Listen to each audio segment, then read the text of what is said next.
Halos lahat ng mga pangalan na nalilink sa Los Angeles Lakers sa free agency ay nakuha na ng ibang team at walang ibang nakuha ang Lakers kahit na isa. Kaya naman bad trip na kay Rob Pelinka ang mga fans.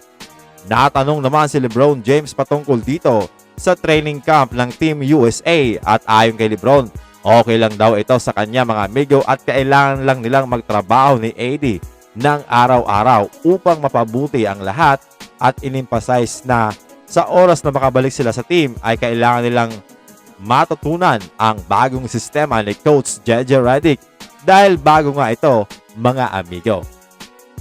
Sa chance naman daw kung mananalo sila ng kampyonato ay tiwala pa rin si LeBron James na hindi naman daw sila masyadong malayo. Ayon sa naging interview niya dito kay Dave McMenamin ng ESPN. Natanong naman si LeBron sa mga players sa free agency na na-miss nilang kunin. Ayon kay LeBron, it takes two tango.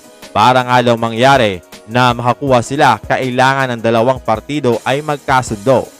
Sa kanyang palagay ay sinubukan naman ng kanilang front office, coaching staff na gawin ang kanilang trabaho at sinubukan makuha ang mga player na makakatulong sa kanila pero hindi nga daw nangyari at okay lang daw ito dahil parte nga daw ito ng negosyo at matagal na nga daw siya sa negosyong ito at alam niya na minsan mangyayari at minsan naman ay hindi.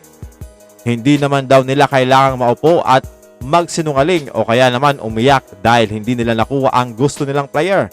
Kailangan daw nilang mag-move on dito mga amigo.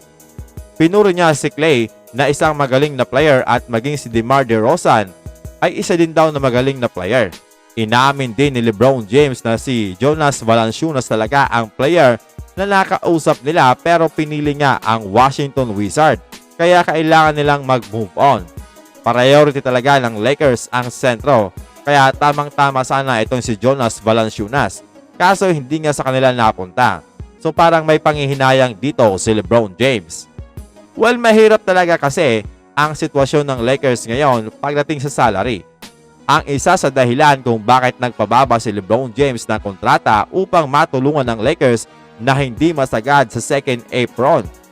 Hindi na rin pwedeng kumuha ng salary o player dahil pwede lamang silang gumastos ng $45,000 o pababa upang maiwasan na magka-penalty mga amigo ang Lakers para sa 2032 draft pick at maitrade nila ito mga amigo next season. Ang option lang talaga ng Lakers ay makipag-trade basta hindi sobra sa second apron o kaya naman magbawas sila ng player para makapapirma ng ibang player.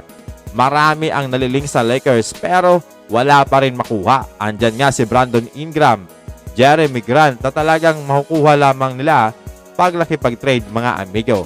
Kayo ba mga amigo, tiwala ba kayo sa Lakers na aabot pa sa finals kahit na hindi sila nakakuha ng bigating player?